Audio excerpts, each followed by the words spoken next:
welcome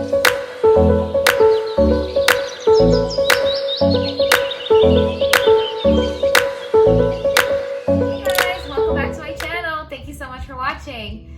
So today I'm going to be talking about a very important exam, and that exam is Step 3. If you are interested to hear what I have to say about preparing for Step 3, then please keep watching. Oh, and if you guys haven't already, please subscribe, please hit the like button, and if you guys haven't followed me already on Instagram, I'll leave my Instagram right over here. I will post lots of fun content there and different reels and different exciting things, just all about my life and what it is that I've been doing. And I am approaching graduation, which I'm so excited about, so stay tuned for some more content and more fun stuff. Step 3 is also the Usmle Step 3, and that is the third and final Usmle that is required for all medical students in order to become a medical doctor. Step 3 can be taken at various times throughout a medical student's journey. It can be done before they get into residency or after residency. And I've had a couple of people ask me questions about how I study for it, what do I recommend in terms of Step 3, and is it better to take it prior to residency, after residency, what do people think? So I'm going to talk about all of that in different details, so let's get started. So Step 3 overall, for those of you who aren't aware, it is a 2-day exam, and it is a full day, or the first day I should say, is an 8-hour exam where you deal with purely multiple choice questions. The second day is a question and a simulation day, which is a little bit different. So for the first 6 hours of the test time, you will be doing multiple choice questions in blocks, similar to the first day. And then the second portion of that is going to be 8 to 12 clinical cases, which are going to be simulated in a different type of format where you have to answer questions by typing in your answers based on the clinical picture that they present to you. So it's a little bit more of a real-time critical thinking portion of the exam. I personally took Step 3 as a second-year resident. My program requires us to take Step 3 within the first 3 months of our second year. So some residents took it before they started residency, some took it in the first year of residency, and you had the option to take it all the way into September of your second year, because residencies each year changes on July 1st. So I kind of took the longest route, and I took it towards the end of that timeline, which is a little risky because you would think, oh, there's always a risk that you might not pass, and if you don't pass, then what are the consequences? So our program really recommends that you at least have an attempt by the end of that first 3 months, but most of the time, I would say 99% of the time, residents pass, and you don't really have to worry about that. So I'll talk a little bit more about passing and the scoring system of that exam. So passing score for that exam is a 192, I believe, which is similar to Step 1 and Step 2. And it takes a while for you to get your grade back because they are not only analyzing your multiple choice answers, they're looking at your second day clinical case answers as well. So it takes a little bit of time. So what I did and what I recommend most residents do is you get the question bank that is available to everybody, and that's highly recommended by most residents, which is UWorld. So UWorld has a question bank for Step 3, and it's really important that you do UWorld. Now, I will say your first year as a resident is very difficult. It's really hard in the sense of trying to manage all of this new work that you're being thrown on. It's really difficult to manage the stressful hours that you have to work, waking up at 6 a.m., working 12, 14, 18, 24-hour days, and then trying to figure out how you factor in anything to do with your normal life. It becomes really challenging because you've just never done that before. Who, before residency, ever works a 24-hour shift? I never did. And when I started residency, I was all of a sudden now doing 24-hour calls, and it just drains you on a whole different level, and it completely takes your ability to do anything else because you're recovering from the fact that you were awake for 24 hours.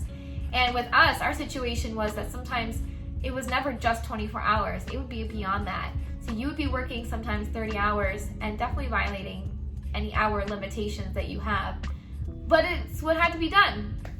So for me, it was a hard adjustment, and I just didn't feel like my brain was ready to take on studying and to just put myself through the pressure of committing to seriously studying for any board exam or any Usmle. So I did kind of put it on the back burner until towards the end of my first year, when I at least had a better understanding of how things were going and how to do things and how to manage my time better. And you just get used to those crazy hours, and each rotation changes. And what our program does is they try to give residents easier rotations towards the end, so they have a little bit more of time to dedicate to studying when they're not at work. So I really put my head down and started focusing on studying for step 3 around June, and I took the exam in August. So I only spent 2 months on it, realistically. I did my UWorld a little earlier, and UWorld is around 2,000 questions, the way it is for step 1 and step 2. And I would just periodically do those questions, maybe only 10 a day before June. I really didn't put my head down, and I didn't focus on it at all. And I'll be honest about that. And the point is that residencies want you to just pass that exam. It's just a pass. You do not need to score well. It has nothing to do with you getting into a program because you're already in. So that exam is kind of irrelevant at that point. So all you gotta do is pass. I only passively did 10 questions a day, if that, when I could, during lunch breaks or when I came home from work. So at that point, towards June is when I really sat down and I started doing questions a lot more and reviewing my old Usmle notes for step 2. So I really recommend you, if you need to refresh any material, any basic sciences, you do that, and then you start to do UWorld questions, at least 20 to 40 questions a day. And really, what you're trying to do with taking the initiative to do those questions is just to get your headspace in the mode of answering questions.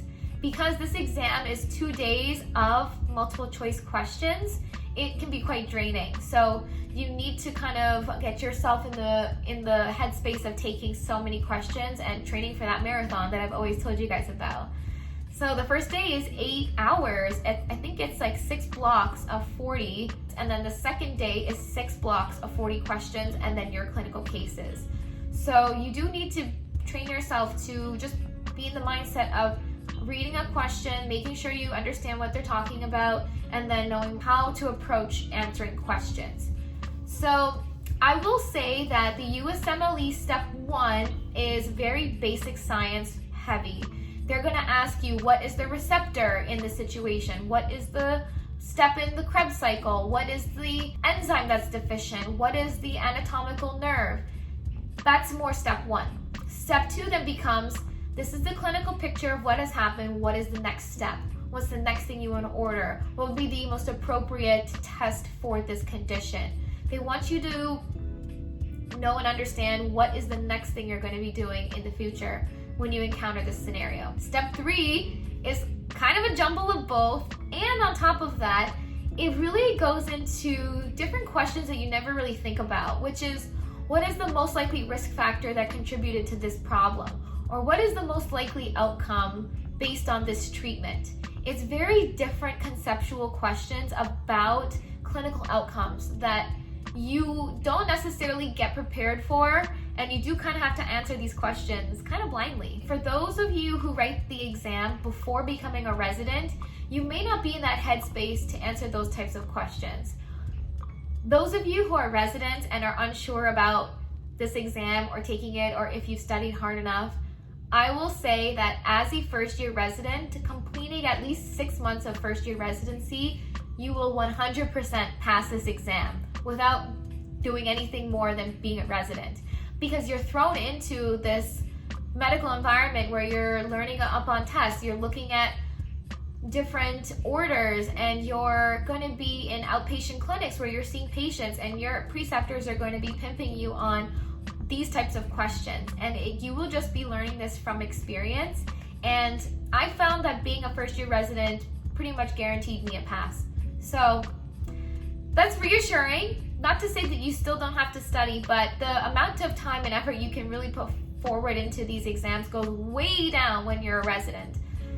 You know, when you come home from a really difficult, long day at work, and you come home and you sit on your couch, now you gotta open up your books and your computer and do questions. Like, there were so many days where I just couldn't do it. I needed to sleep.